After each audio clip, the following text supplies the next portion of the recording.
Assalamualaikum warahmatullahi wabarakatuh. Perkenalkan, nama saya Hikmatunisa, CPNS 2020 Kementerian Ketenagakerjaan, Angkatan 53 Kelompok 2. Kali ini saya akan membahas Learning Journal Agenda 1 mengenai analisis isu kontemporer. Perubahan merupakan sesuatu yang tidak bisa dihindari dan menjadi bagian dari perjalanan peradaban manusia.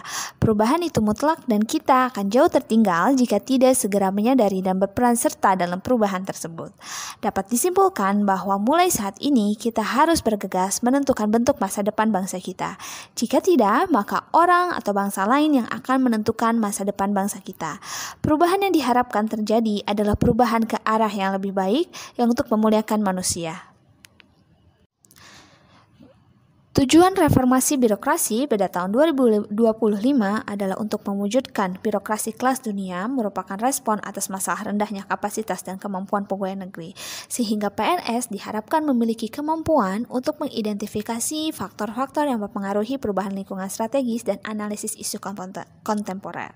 PNS perlu memahami baik fungsi dan tugasnya, serta menjadi PNS yang profesional dan bertanggung jawab. Ada 4 level lingkungan strategis yang dapat mempengaruhi kesiapan PNS dalam melakukan pekerjaannya sesuai bidang tugas masing-masing, yakni individu, keluarga, masyarakat, dan juga regional atau global. Nah, perubahan atau globalisasi yang terjadi dewasa ini memaksa semua bangsa atau negara untuk berperan serta, sehingga perubahan global ditandai dengan hancurnya batas atau border suatu bangsa. Dengan membangun pemahaman dunia, ini satu tidak dapat dipisahkan oleh negara batas-batas negara. Saat ini, konsep negara, bangsa, dan nasionalisme dalam konteks Indonesia sedang berhadapan dengan dilema antara globalisasi dan etik nasionalisme yang harus disadari sebagai perubahan lingkungan strategis. Banyak sekali isu-isu kontemporer yang dihadapi oleh bangsa kita saat ini, seperti korupsi, narkotika, pencucian uang, radikalisme dan terorisme atau proxy war. Teknologi komunikasi yang diiringi dengan kehadiran media massa berbasis digital telah memberi perubahan dalam kelompok kehidupan bermasyarakat. Semua kita dimudahkan untuk mendapatkan informasi dari hal yang paling baik sampai hal yang paling buruk, ataupun dengan kita bisa mendapatkan informasi dengan mudah dan juga mengetahui perkembangan apa saja yang terjadi melalui internet. Cybercrime, hate speech, ataupun hoax sering kita temui dalam media sosial, sehingga sebagai ASN kita harus cerdas dan bijak dalam bermedia sosial.